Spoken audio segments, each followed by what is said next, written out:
Hello and congratulations on getting access to this video course on on-page SEO for WordPress sites. This is video number 1, and we're going to talk about what's inside this video course. Now, before we do that, and before I give you a quick overview, what I want to do is talk about mindset, because I'm a big believer that if you're in the wrong mindset, then even if you have this video course, even if you try to implement a few things, it's ultimately going to hold you back. And I've seen this time and time again. This specific mindset that I'm about to talk about holds business owners back. And we don't want to see that happen to you. We want to see you succeed as much as possible. Here is the mindset. The mindset is that people make the assumption that every single SEO technique and rule changes rapidly so that what worked 15 years ago doesn't work now. Now, I will say a large majority, yes, it's true that search engine optimization does change rapidly every single month. Now, at the same time, and yes, that is true to a certain extent, but there are basic fundamentals that Google and other search engines look for that still hold true today, that still work today. So let me repeat that. Not everything has changed. It might have changed slightly. But if you get into that mindset of, oh, everything changes, everything that used to work 10 years ago doesn't work now, then you're putting yourself in a dangerous position simply because you will forget the basics. Now, there are a lot of basic fundamental SEO rules, but we're really going to focus on 5 factors, and I'll talk more about that later down the road. So we're going to be focusing on these factors that haven't changed, or if they have changed, they've only changed very, very slightly in the last decade. So make sure that you're not in this mindset, otherwise it will prevent you from actually moving forward. So here's a quick overview of what's inside this video course. Of course, this is video number 1, which is the introduction. Video number 2 is going to be the main focus. So we're going to make sure that you have a clear view of what we're going to talk about. Video number 3, we're going to talk about 5 important factors that you definitely should implement in your WordPress site.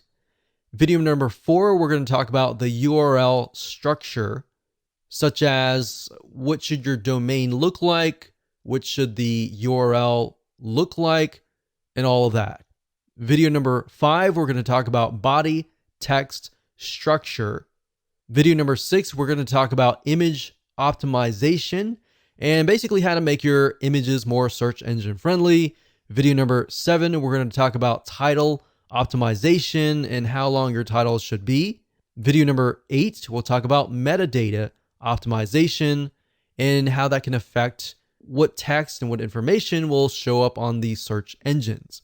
And of course, last but not least, this is sort of a bonus, but in video number 9, I'm going to talk about the top 2 WordPress plugins that we highly recommend that you install. So once you understand these 5 important factors and you've actually implemented them yourself, then you can actually automate things, but automating things doesn't really help you in the long run. It's sort of like a shortcut.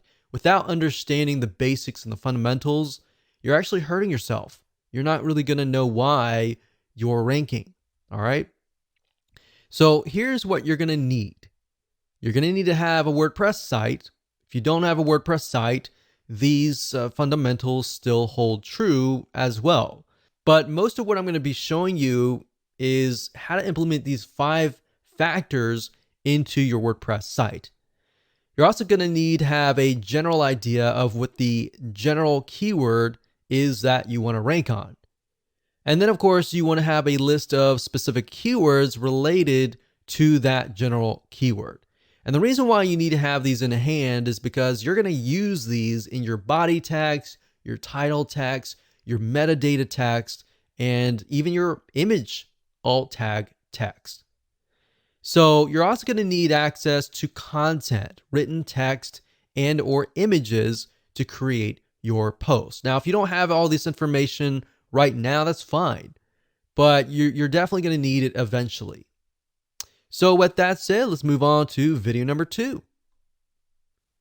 Hello and welcome back. This is video number 2, and in this video we're going to talk about the main focus so that you have a better, clear view of what we're going to talk about in this video course.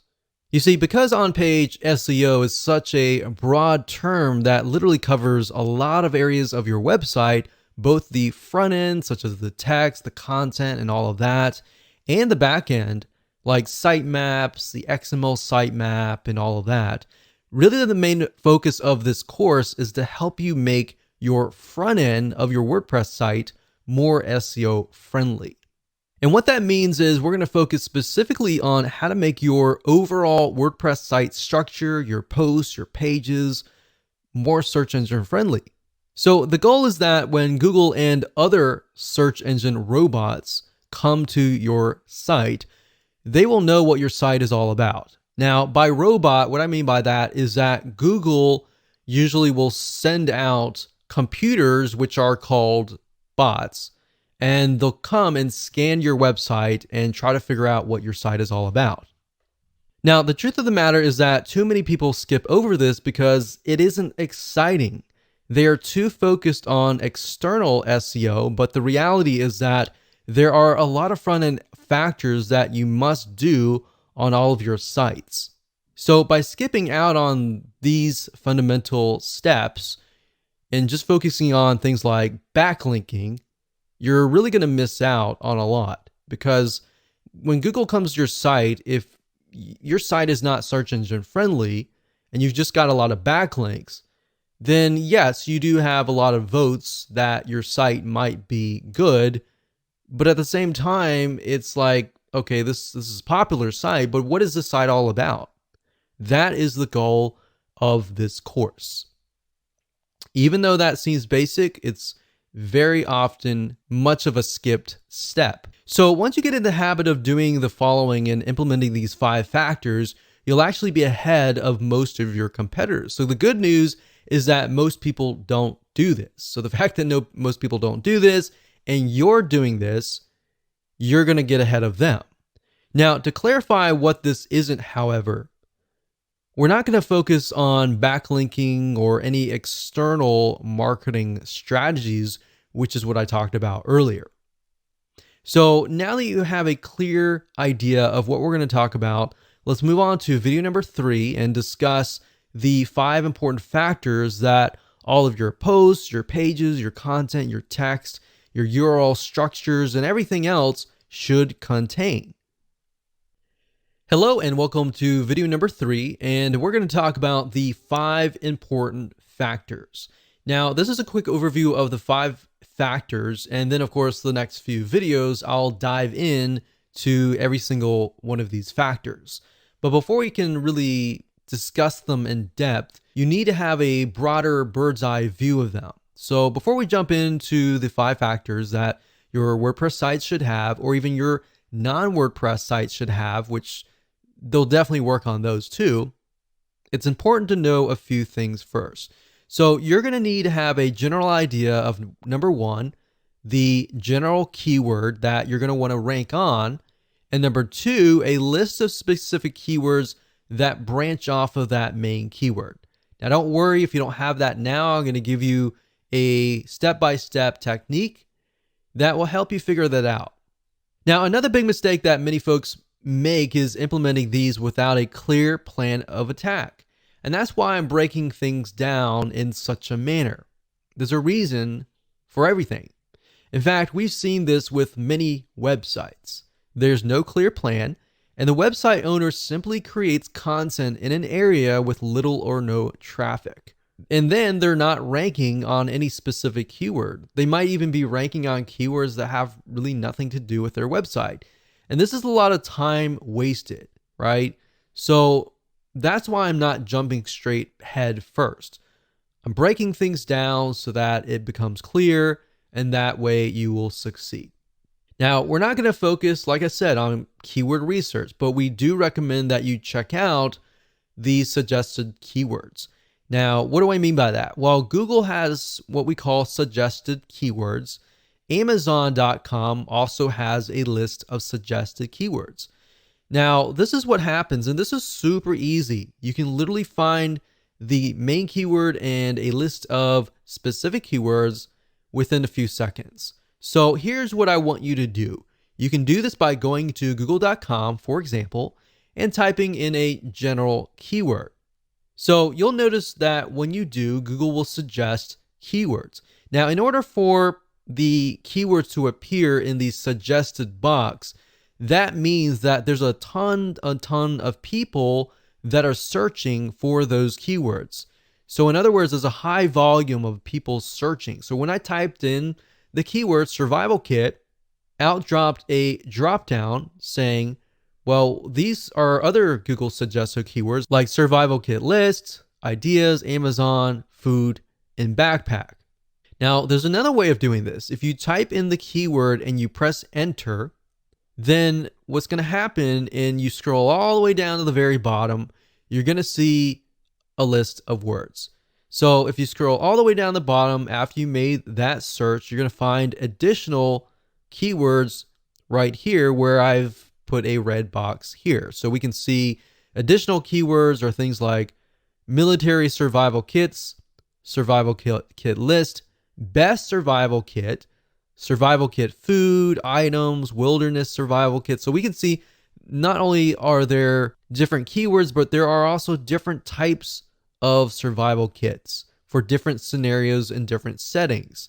So that gives us an idea of, okay, we can write an article on survival, military survival kits, or wilderness survival kits. So these could be totally different articles. So now that you have a basic understanding of basic keyword research, let's move on to the 5 important factors. And they are, number 1, the URL structure, or the domain name and the category name, the file name, even the page name is important. And this is what shows up in the address bar at the very top. Whenever you go to any website, you see the domain name, the page name, and all that in the search bar at the top. That is the URL structure.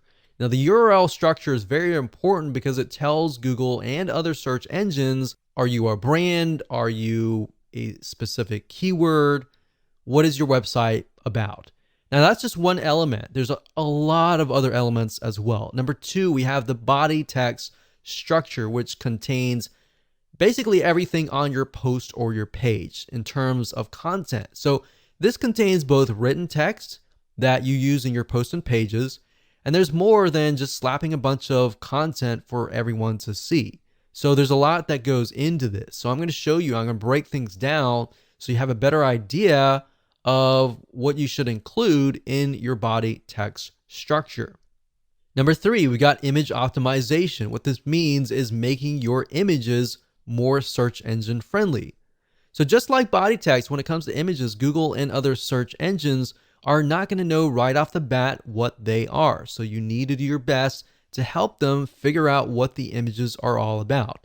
Now, there are ways that Google will figure out eventually what your images are all about. So don't try to game the system. For example, if you name an image, let's say a wilderness survival kit, the way they figure out if that image is legit or not is oftentimes they'll rank you in the Google image search engine. If somebody types in, let's say, wilderness survival kit, and they see your image and they click that, they have a better idea that, okay, this is definitely an image of the wilderness survival kit. And that will actually help you in the long run. So don't try to game the system and name an image something that it's not. Name it what it is so that it's an attracting image. And when somebody's looking for that image, they're going to find it, they're going to click it, and that's going to help you in the long run. In fact, beyond that, there's a few more steps you'll need to take. And plus, in addition to that, with the image search engine that I talked about just now, you can actually get a lot of traffic from that search engine. And of course, we got factor number 4, which is title optimization, basically how to make your titles search engine friendly, because the reality and the truth of the matter is that your titles do show up in the search engine, so you definitely need to do this right. Otherwise, you're going to attract the wrong person. Meta optimization is the same thing. You've got the description and other metadata that will show up underneath the title in the search engines. So you want to make sure that you attract the right person. Now that we've talked about the 5 important factors, let's dive into every single one of these 5. Okay, welcome back. This is video number 4, and we're going to talk about the URL structure. Now, this is something that has changed slightly in the last decade, but it hasn't changed drastically. Now, before we discuss what you should use in terms of a domain name and your URL structure, let's discuss why this is important. You see, when Google and other search engines try to figure out what your website is all about, they look at your website as a whole. They're not just going to look at your URL structure, your domain name, or your categories or your page name. They're going to look at everything as a whole. Plus, in addition to that, they're going to look at how people interact with your content and if that is true. Now, part of that is what appears in the URL. A search engine friendly URL structure can actually go a long way. Not only will it help the search engines figure out what your page is all about, it's also going to help a human visitor understand what the page is what. And that means that keywords still matter, but you have to be careful not to keyword stuff your URLs. And by keyword stuff, what I mean by that is you're putting too many of the same keywords in the same area. In other words, back in the day when Google started, for example, you literally could keyword stuff a page and get ranked really, really quick. But now Google has become much smarter. Their bots and intelligence have become smarter. So that's a big no-no. Don't do that. And I'm going to show you in just a minute why, if you use certain domain names, that can have a drastic impact on that. So let's talk about domain names. So what should you name your domain name? Should you use an exact match domain, meaning that the keyword is in the domain? Or should you use a brand name? Well, there's a big debate that using a keyword in the domain name will actually get you ranked higher. That actually worked back in the day. Sometimes it still works today. And there's really no right or wrong answer. Literally, at the end of the day, we don't know. Nobody knows what Google wants. In fact, what we found now is that there's so many exact match domains and so many people that are using keywords in their domain names that it actually might help and it might not. And that's why you need to make sure that you don't look at one element, but you look at the whole website as a whole. So yeah, that was quite popular maybe 5 years ago, something like this, yourkeyword.com. So maybe scubadivingmasks.com if you were trying to rank on scuba diving masks, or best scuba diving masks, or bestsurvivalkit.com. Now that used to work and sometimes still does, so we can't really say for sure that if it doesn't or it does. We've noticed that it does, but we really can't say. But if you haven't noticed, Google really likes brands. They love brands. And the reason why they love brands is because brands are here to stay. If you look at a brand, it becomes a culture and it's got a following. And that's why Google loves brands. Something like this, yourbrandname.com. Now, Google is quite smart and has robots that know that people are trying to keyword stuff or game the system in terms of domain names or domains plus the URL structure. Now, we've had success with brand names, so we lean towards that as the long-term view. But then again, exact match keyword domain names work well for some other people as well. So we can't say for sure that if it's not going to work. So at the end of the day, it's really up to you. But what I'm going to show you in just a minute will reveal to you why using a brand name will actually help you, especially in preventing you from creating duplicate or keyword stuffing in the URL structure. So the URL structure looks like this: www.yourdomain.com/category/your-page-name. And that could be anything depending on how you go about naming that. And I'll show you that in WordPress, but we're just talking about the basic fundamentals right now. So let's say, for example, that you're trying to rank on Red Shoes. The problem with naming your domain name redshoes.com is this. Let's say, for example, that you have a category that is red shoes, blue shoes, yellow shoes, brown shoes. But that one category that's red shoes, and you have a product called Big Red Shoes, it ends up looking like this: www.red-shoes.com/red-shoes/big-red-shoes. So you see what I mean here? You've got red shoes, and red shoes 3 times in a row. That's not a good sign, because what that is keyword stuffing. Now, this isn't good because it looks like you're trying to game the system when in reality you might not be. But let's say, for example, that your brand name is Super Fast Feet. And as silly as that sounds, that's something that just came to my mind, and it'll make more sense. And the product name is Big Shoes. Now, I know that's not great, but hold on. It would look something like this: www.superfastfeet.com/red-shoes/big-shoes. So Big Shoes is a type of red shoes, but it belongs to the brand name Super Fast Feet, or the e-commerce store, or the digital store, or the local store. So by doing that, now you see Red Shoes only shows up once. Now, by using a brand name, you have the potential of selling other things. If you just do redshoes.com, you're stuck with only red shoes, right? But with Super Fast Feet, you could cover shoes, you could cover slippers, you could cover socks, you could cover a variety of different things. You could even cover lifestyle of running, exercise, and all of that.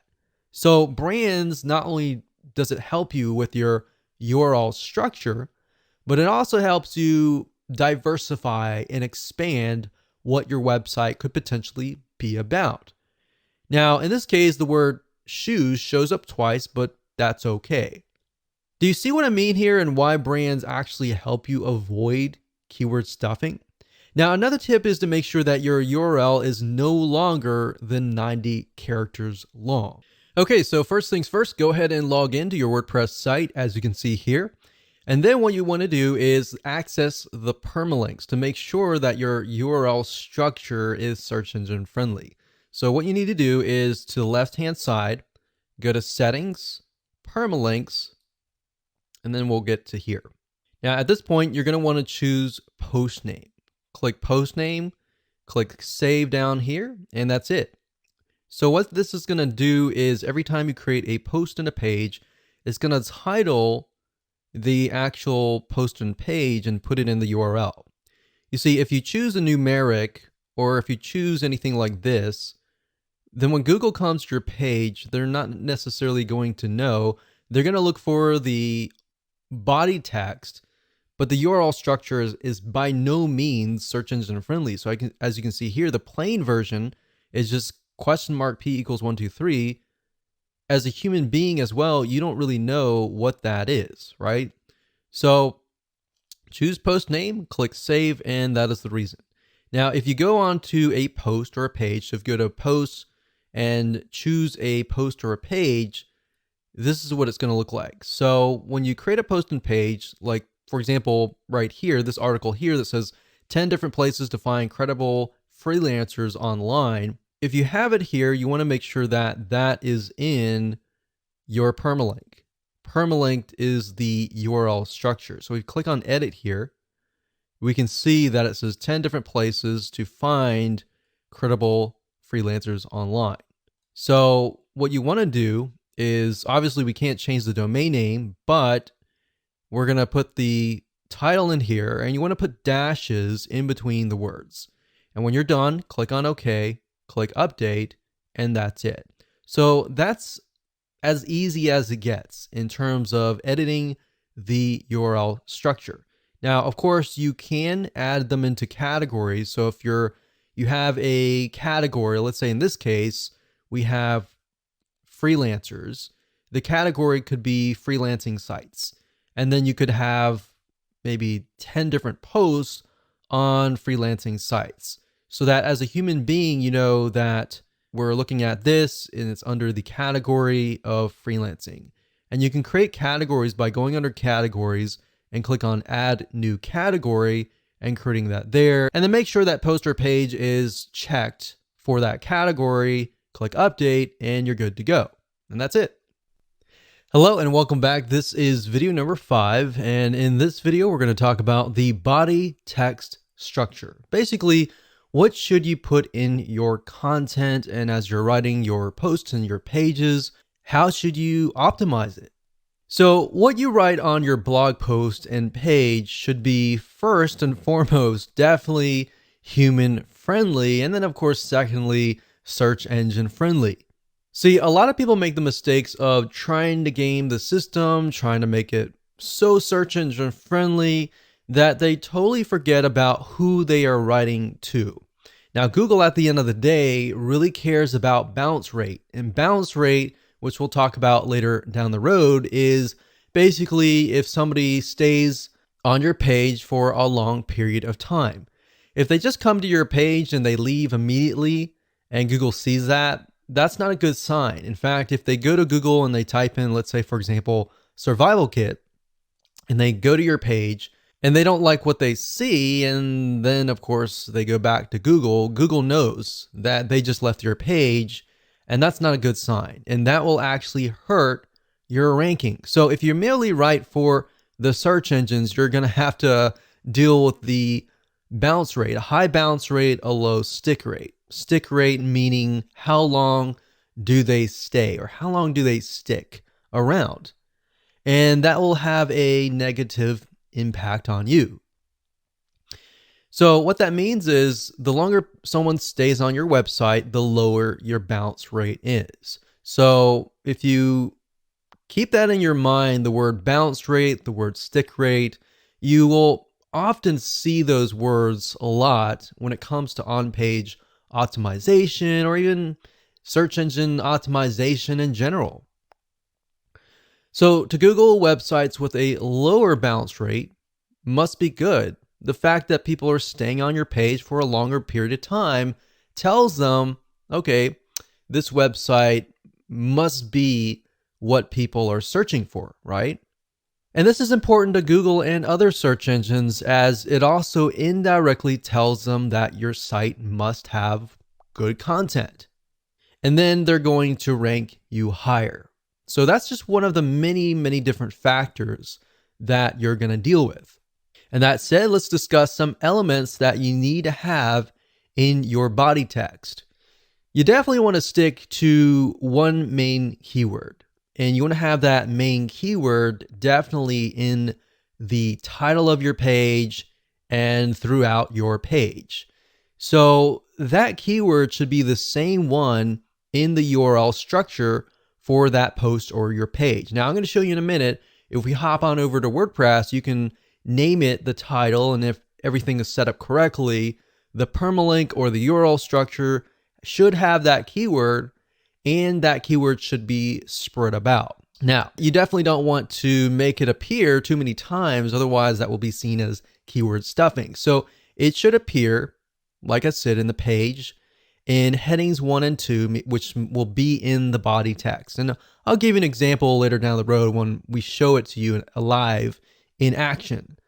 And it should be somewhere in the first paragraph as well. It should be bold or italicized. Now, don't overdo it. There are actually ways to get around doing this and make it look natural. You got to remember, you're writing first and foremost for the human being first. So when you put it in your text, you got to make sure that it is going to make sense to the human being. And you want to try to use variations of your keywords as well. So let's say, for example, let's use the example that we talked about earlier in the URL structure video, which was red shoes.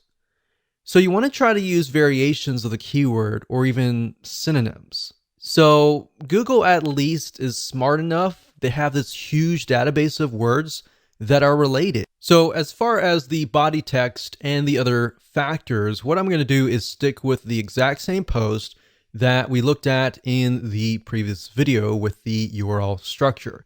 So up at the top, if we say that our main keyword is maybe find credible freelancers or places to find, maybe that's our keyword, places to find credible freelancers, then what we want to do is we want to make sure that it's in the heading 1 and 2.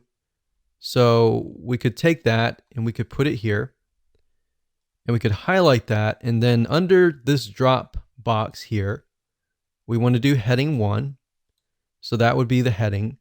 And then you want to make sure that it's heading 2, but we can do that later. So you want to make sure that it is in the first paragraph. So it says, are you looking to outsource some of your work so that you can focus on your business better?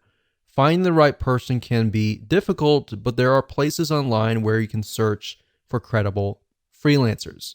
So places to find, we could say, so let's discuss places to find credible freelancers. So obviously the first letters are capitalized. So I want to make sure that it's human friendly. So we say, so let's discuss places to find credible freelancers.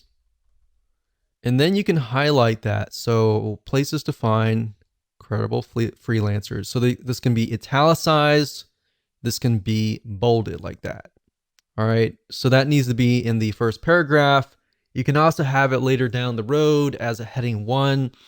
And if we scroll down, we don't have an image right now, but we'll talk about that later. We'll find an image and I'll show you how to add an alt tag. You want to do that. You want to go through and you want to create variations of this keyword. So places to find credible freelancers, Fiverr.com. This is a good place to find great freelancers. So we use the word credible. You can mix it up and say good place to find great freelancers or hardworking freelancers. So what I'm saying here is you don't necessarily have to use that exact match keyword, but you're using variations so that Google knows that you're not trying to game the system and you're not trying to keyword stuff. But at the same time that it's a variation or it's a similar synonym or word so that it appears more natural. So we can go through here, we can do other things as well. That's pretty much the basics of it. But another thing you can do is tags as well. So you can add tags. Let's move on to the next video. Hello and welcome to video number 6. And we're going to talk about image optimization, or in other words, how to make your images more search engine friendly. You see, when it comes to images, you need to tell the search engines what the images are. They're not really going to know off the bat what the images are. Now, there are ways that Google can figure out what the images are, which we'll talk about in just a second.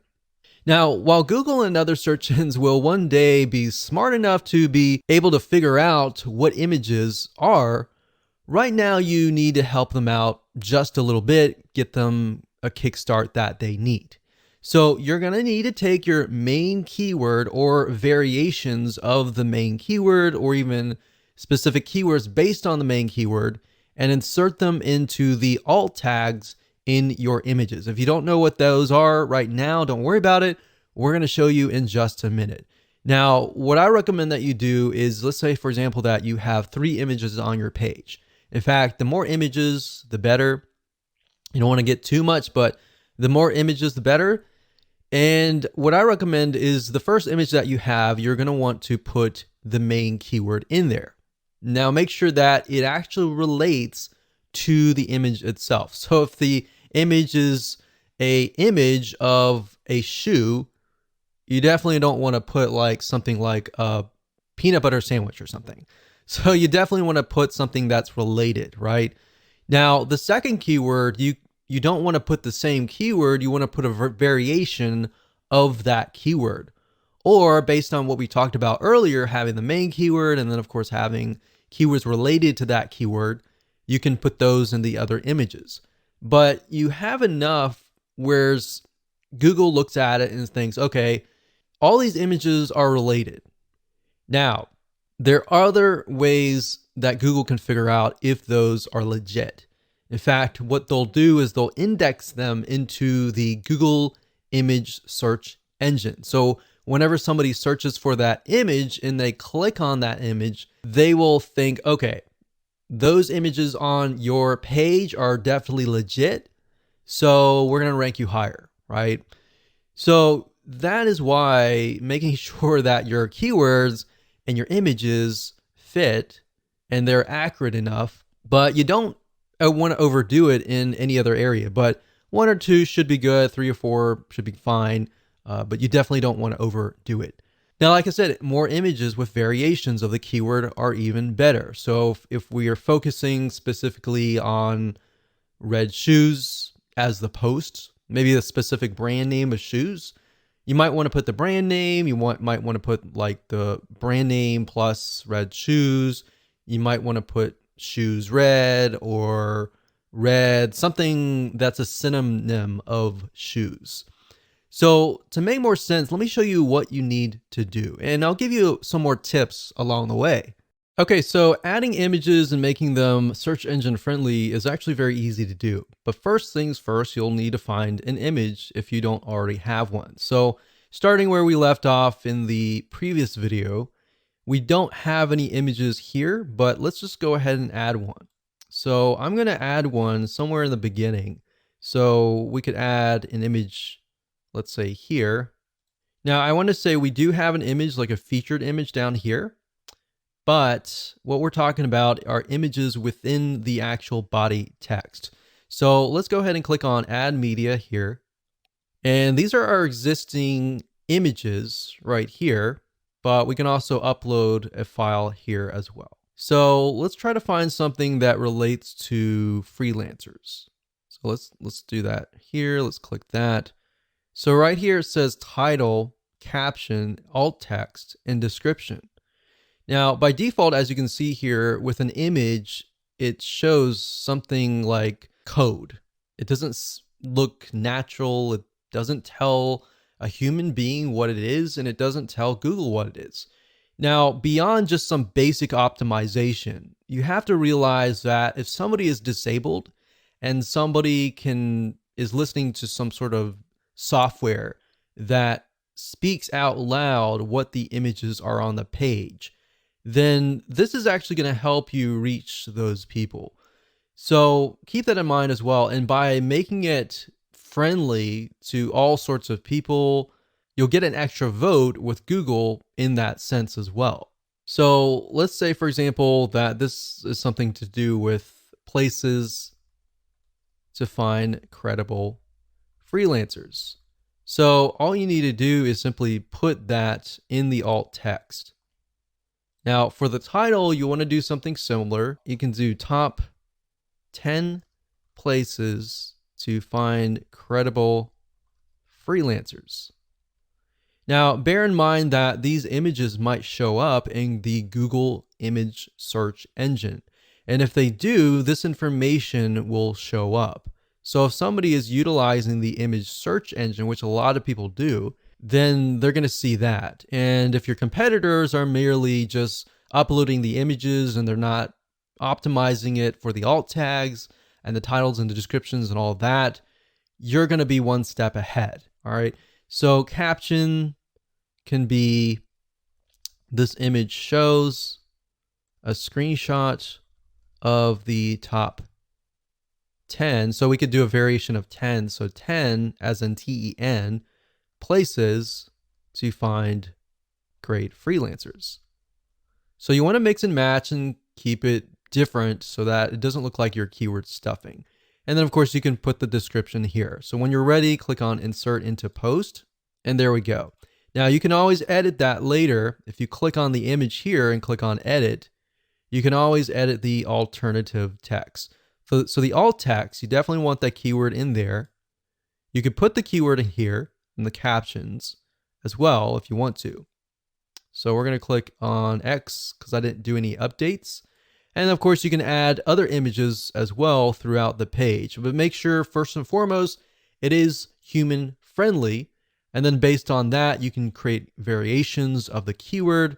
And of course, when you're ready, go ahead and click update. Hello and welcome to video number 7. Let's jump right in. So we're going to talk about title optimization. So this is extremely important because it's often the first thing that people will see as they are searching the internet.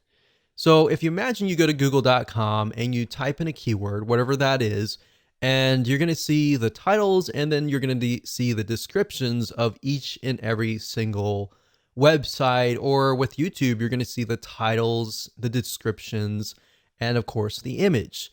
So based on the media in general, they're all going to have titles. So having the right titles is important. So like I said, this is really extremely important because that's the first thing that they're going to see. And you're going to want to make sure that you're ranking on the keyword that is in the title. And then of course, when they get to the page, you want to make sure that the content fits the title. So you want to be congruent all the way. The more that you're congruent, they're going to get what they typed in. They're going to trust you, and then they're likely to take action if that is the case. So this needs to be set for all of your posts or your pages. And you really need to think clearly and carefully about this, because we have seen in a lot of cases where people just name it, whatever comes to their mind. And what ends up happening is you work so hard to create the content and you attract the wrong person and they come to your post or page and you wonder why nobody is taking action, right? So this is the exact same keyword.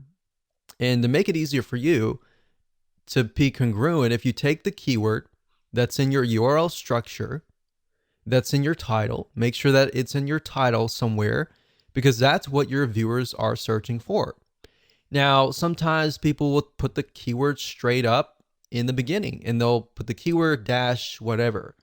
But what I recommend that you do is put the keyword in the title, but you want to make sure that it sounds right. It's got to be human friendly first, and then of course secondary search engine friendly second. Because at the end of the day, and the way Google is moving towards long-term wise is towards engagement, more social engagement, people engagement. That is what is important to them. Because at the end of the day, if you think about it, their goal is for people to search, find what they want. So they want to make sure that they connect you to the right person. And all they really care about is they don't really care about you. They care more about the customer, who is the person who is searching, right? So as long as you're on the top 10 of the Google search engine for that keyword, and that keyword is appearing in the title, it's highly likely that the prospect will click through your website. Now, as basic as this sounds, I want to make sure that you understand that it's important. Most of your competitors are not really going to do this. And if they are, they're going to miss something along the way, right? What we've seen over the years is sometimes they'll have the title right, they'll have the URL structure right, but when people go to the content, it just doesn't make sense. So as long as you're congruent from the keyword to the title, to the poster page, to the content itself, to the call to action, to the product, everything is congruent from that point in the beginning to the end, you're most likely gonna gain the trust of the prospect, and you're most likely gonna get the conversion. That's the most important thing. So as long as your poster pages are related, you're most likely gonna see a higher conversion rate across the board, like I said earlier. Now, as a rule of thumb, your title should be no more than 75 characters long. You don't want it to be too long, because psychologically that will actually overwhelm whoever is typing things in.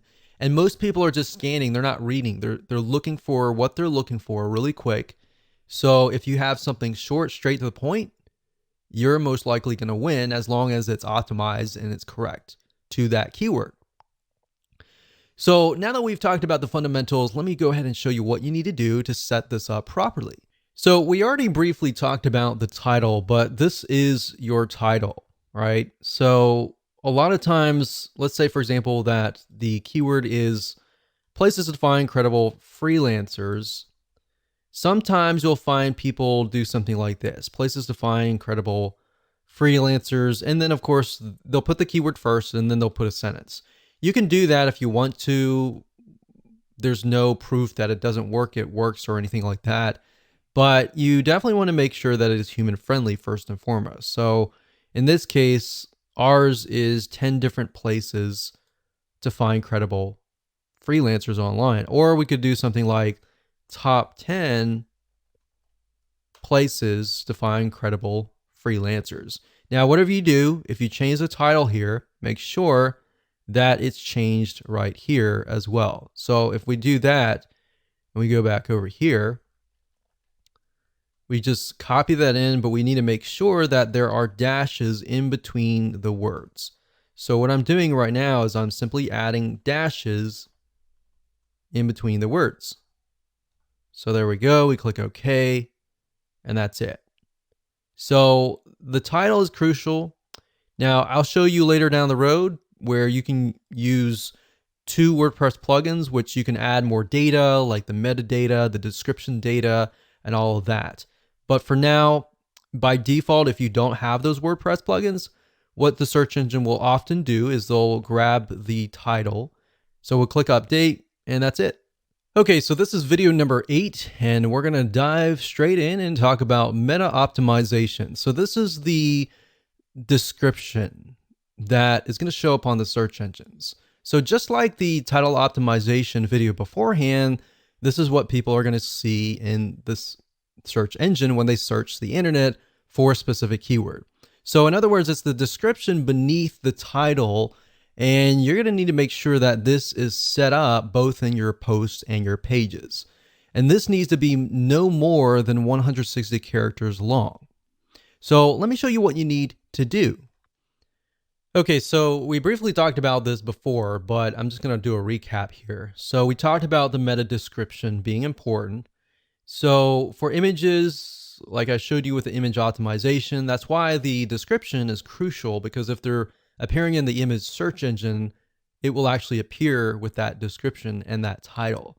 Now, if you don't have a WordPress plugin that is installed, it's typically going to grab this as a title, and then the description usually is the beginning paragraph. So for congruency's sake, you want to make sure that that's why the keyword needs to be in the title, the first headline here, and the description. And you usually want to try to put the keywords down here, but you don't want to put it too much. Sometimes it will look at the how many words you have compared to how many keywords that you have. If you have too many keywords, you're going to want to add more text. If you have more keywords, you definitely want to add more images as well. So the more images, the more text that aren't really that specific keyword, the better. So by default, like I said, it's going to grab this as a description, but then as you have the WordPress plugins that we'll talk about later, you'll have the opportunity to add more metadata, which I'll show you later on. But this is sort of a video that's sort of a preliminary to discuss why the metadata is actually still used. Hello and welcome to video number 9, and congratulations, first and foremost, you've reached the end of this video course. And this is kind of a bonus because we talked about how to manually optimize your WordPress site. Now we're going to talk about how to automate the process. Now, the reason why I didn't jump straight into this was simply because you need to understand why things are important, what elements you need to have on your pages to make it important. Because yeah, you can use this system to automate it, but the 2 plugins that I'm going to talk about, some of them will actually automate certain processes like the URL structure. But at the same time, knowing how things work and why certain things are important is more important at the end of the day, because you're going to understand how to implement these factors. So now let's talk about the 2 plugins. With these 2 WordPress plugins, you can literally boost your on-page optimization on just their free levels. So they both have a free version and they both have a paid version. Now, two of these are very common. The first one, you'll most likely maybe already be using it. The second one is not so popular, but they actually work hand in hand. So let me go ahead and show you these plugins and why they are both important. So the two plugins are first Yoast SEO, that's YOAST.com. And if you go here, you can get a better idea of what it's all about. But this is one of the most popular SEO plugins, and this will actually help you optimize your site automatically. So now that you understand the basics, the title, the description on all of that, a lot of times what Yoast will do is if you just create a title and you put that in the title of the WordPress post or page, you click update, it'll automatically fill in the permalink or the URL structure. So, and it'll fill out other data as well as you begin to create your post and your page. Now that's the free version. The paid version actually takes it one step further and does a lot more. Now I'm not going to cover all that in this particular video because you can go here, you can check it out for yourself. Now, if you want to figure out how to install it, it's very easy. All you have to do is go to your WordPress site here and go to add plugins under plugins, type in the word Yoast, and you'll see it right here. The second plugin is called SEO Squirrely, as you can see here. So you can do a Google on this, but if you type in SEO Squirrely, that's SEO SQUIRRLY. And if you go here, then you can actually download the plugin, and there's a free version, which is, in my opinion, we've tested it out, and the free version is really, really good. And what SEO Squirrely focuses on is schema. And schema is necessary because that's the way of the future. And it tells search engines what your site is all about and more information than that. But the short answer is it just helps optimize your site in a much better way. And now when you go to SEO Squirrely, it'll say, you know, our plugin is better than Yoast. And then of course, Yoast, sometimes you might see an article out there. I haven't seen one, but I'm sure there's a comparison, and you'll see that they're going against each other. But at the same time, you can either do Yoast or you can do SEO Squirrely. Now, what we've found is SEO Squirrely focuses on schema, like I said, and schema is just a way to make your site appear in the search engines where people will click on your link. So if you've seen, for example, the ratings, the 5-star ratings that appear in the search engine, that is based on schema. And there's a lot of other different little elements where if you've got on your page like images and videos and all that, SEO Squirrely will automatically optimize those media types on your page. And we found that we've actually tested this one and Yoast together, and they actually work hand in hand. Now, they can run into each other based on like the title and the meta description and all that, and they can conflict in that realm.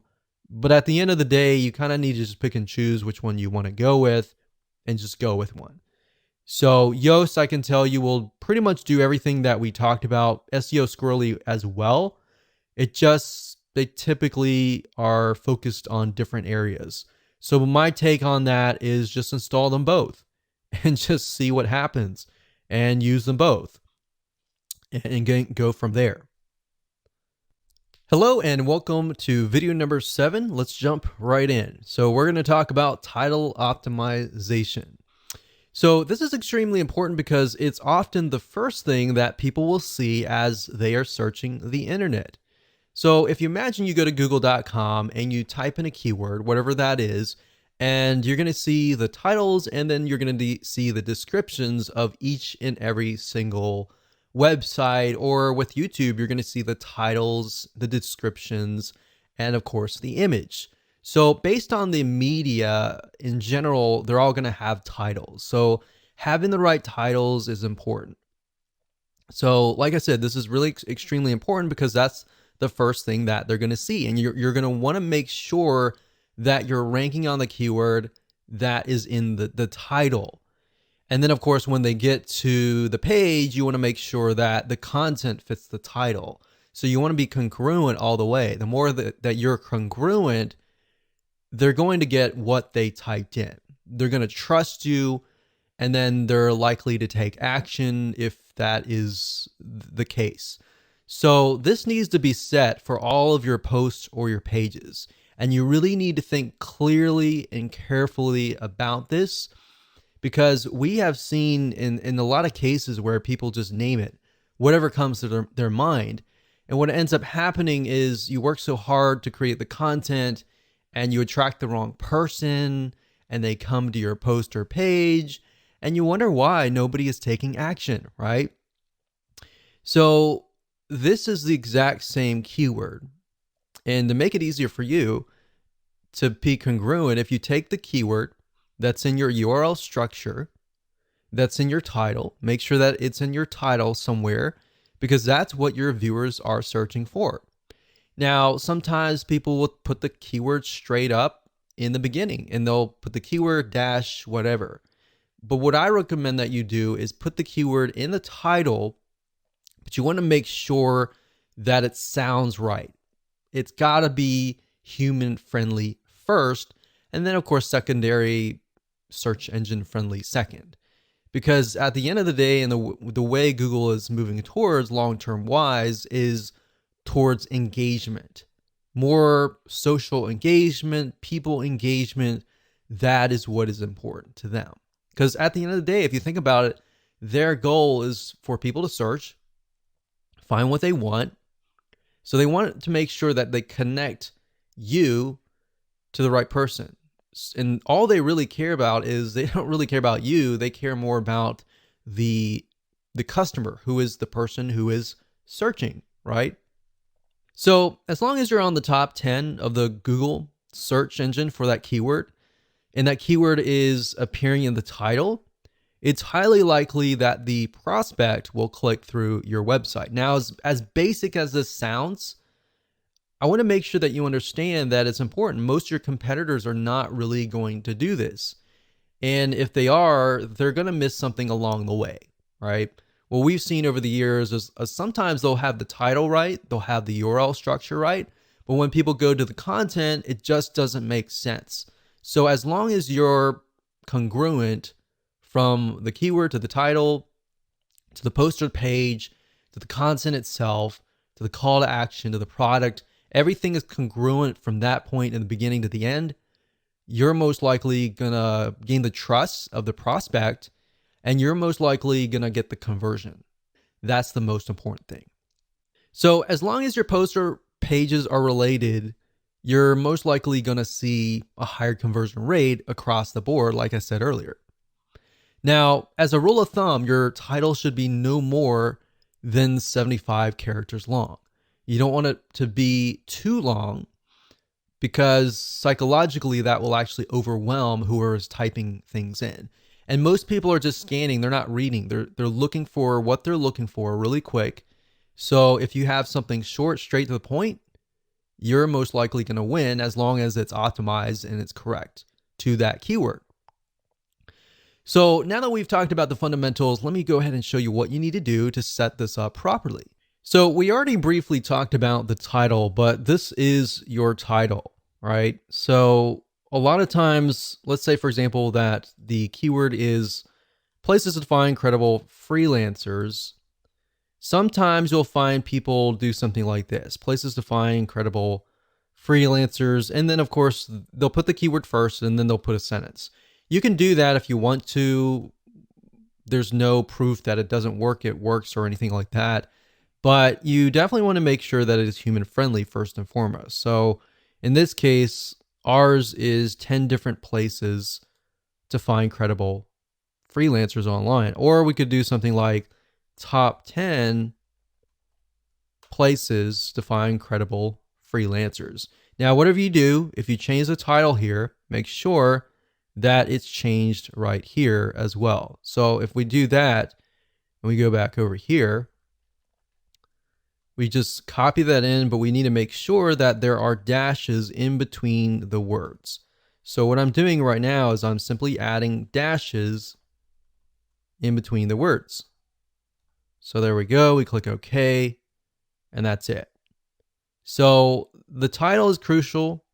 Now, I'll show you later down the road where you can use 2 WordPress plugins, which you can add more data like the metadata, the description data, and all of that. But for now, by default, if you don't have those WordPress plugins, what the search engine will often do is they'll grab the title. So we'll click update, and that's it.